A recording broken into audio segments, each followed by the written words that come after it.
Hello guys, आज हम बात करने वाले हैं कि किताब की न्यू ट्रेडर रिच ट्रेडर जो कि चैप्टर 4 है उसके बारे में। तो शुरू करते हैं।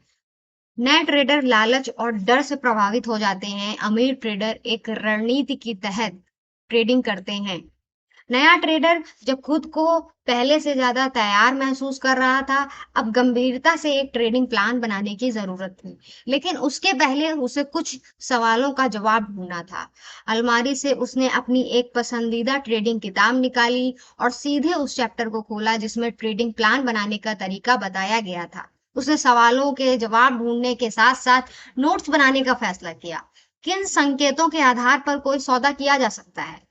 उसने तय किया कि वो रुझान के हिसाब से ट्रेडिंग करेगा, इसलिए वो बाजार के हिसाब से स्टॉक का दाम और स्टॉक के वॉल्यूम जैसे संकेतों को भी देखेगा।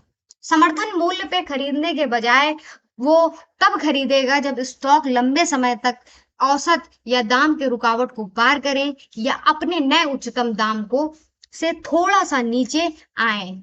और वो कब बेचेगा?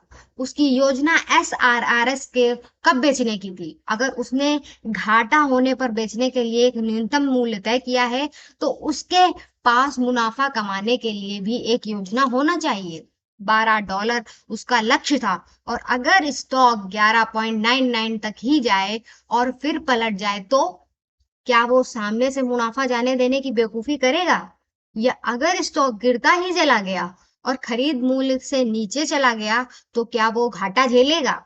उसने सोचा कि एक बेहतरीन तरीका ये होगा कि वो न्यूनतम बिक्री मूल्य पर भी ध्यान रखे, और यदि स्टॉक 5% से ज्यादा गिरे तो वो बेचकर मुनाफा कमा ले। अगर स्टॉक धीरे धीरे $9.85 तक जाए और फिर गिरकर वो $9.35 तक आ जाए तो वो बेचकर निकल जाएगा।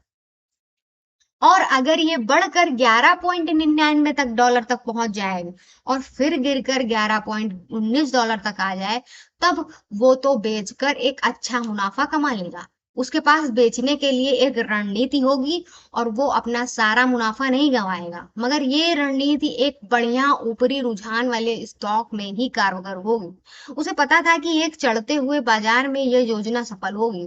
इस रणनीति से अगर स्टॉक अपने सामान्य रेंज में रहा तो मुनाफा आता रहेगा और ज्यादा घाटा नहीं होगा।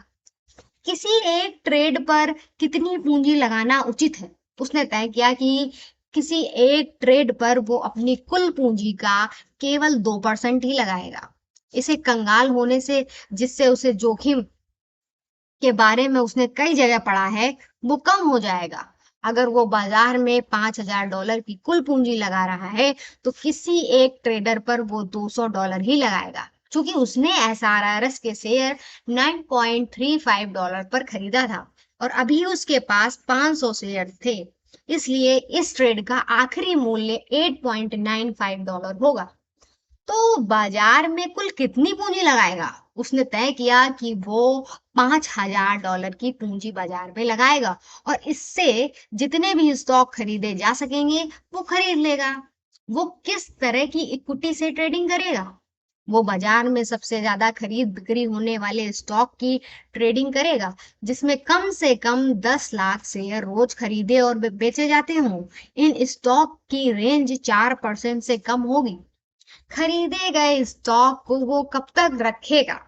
उसकी योजना थी कि वो जितना मुमकिन हो उतने ज्यादा दिनों तक स्टॉक को रखेगा, बशर्ते उनका दाम धीरे धीरे बढ़ता रहे।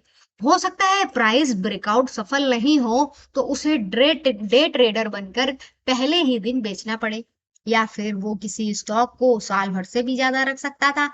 अगर स्टॉक ऊपरी रुझान दिखाने के बाद बीच में नीचे आए, तो उसे वापस ऊपर चढ़ने के लिए समय देगा। वो किसी भी सौदे में 2% या $200 का दांव ही लगाएगा, और जब तक दाम बढ़ते रहे वो भी रुका रहेगा। वो ये परीक्षण कैसे करेगा कि इस रणनीति से उसे मुनाफा होगा? ऐतिहासिक चार्ट, कागजी सौदा, सिमुलेटर के माध्यम से ही वो अपनी रणनीति का परीक्षण कर सकता था, मगर उसका स्टॉक सॉफ्टवेयर में प्रोग्राम होने के लिहाज में उतना ऑब्जेक्टिव नहीं था।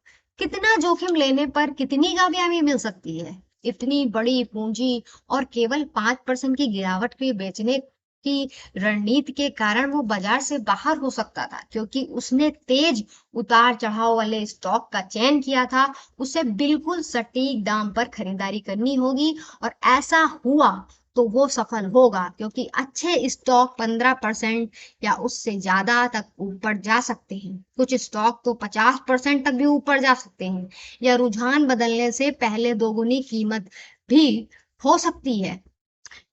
इस रणनीति के माध्यम से वह एक बढ़िया स्टॉक चुनकर मुनाफा कमा सकता है, मगर उसे बिल्कुल मुनासिब दाम पर अनुशासन के साथ खरीदारी करनी होगी। वो किसी स्टॉक को खरीदने से चूक जाए, फिर वो स्टॉक 4% ऊपर चढ़े और तब वो स्टॉक को खरीदे, ऐसी देर करने की भूल वो नहीं कर सकता था।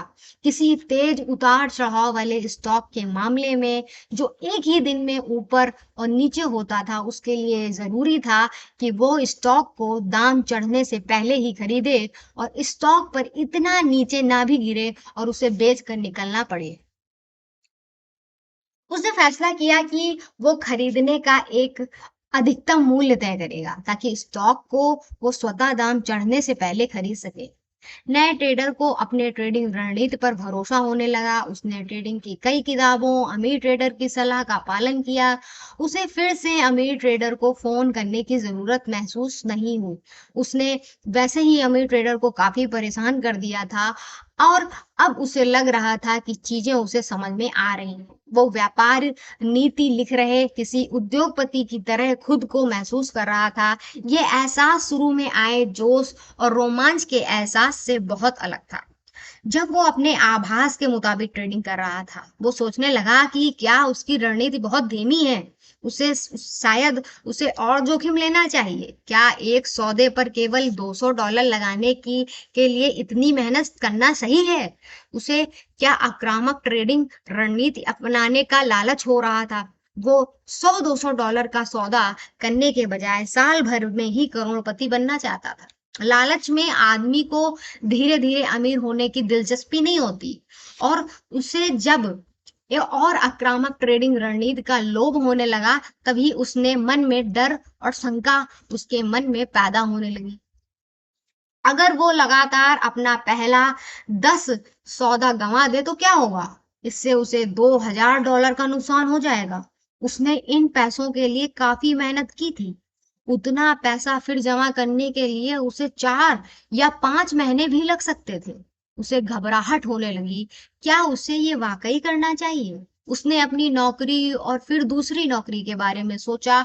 सोचते हुए जोर से कहा, मशहूर करोड़पति ट्रेडरों के बारे में उसने जो पढ़ा था, और जैसी आजाद जिंदगी अमीर ट्रेडर जीता था, वो उसे याद आया। अमीर ट्रेडर के पास एक बढ़िया घर था, उसका कोई बॉस नहीं था, कोई दिनचर्या तय नहीं थी, ना उसे ट्रैफिक झेलना पड़ता था, और वो कॉलेज ड्रॉप आउट होने के बावजूद भी एक करोड़पति था। नए ट्रेडर को अब फैसला लेना था कि क्या वो ये जोखिम लेकर बड़ी बाकी की जिंदगी नौकरी करते हुए गुजारना चाहता है, या फिर वो एक ट्रेडर की तरह पैसा कमाने का रास्ता अपनाना चाहता है। जब उसने ऐसे सोचा तो उसे फैसला लेने में कोई मुश्किल नहीं। उसे एक ट्रेडर बनना था। दूसरी कौन सी नौकरी से भला इतने अवसर, इतनी आजादी और इतनी कामयाबी के मौके मिलेंगे? मेहनत और अनुशासन से इस काम को करने से उसकी लॉटरी लग सकती थी। अहंकार, उम्मीद, डर और लालच के केले के छिलके की तरह होते हैं। मैं सबसे बुरी तरह तब फिसला जब मैं शेयर बाजार के सौदों में भावनाओं से काम लेने लगा।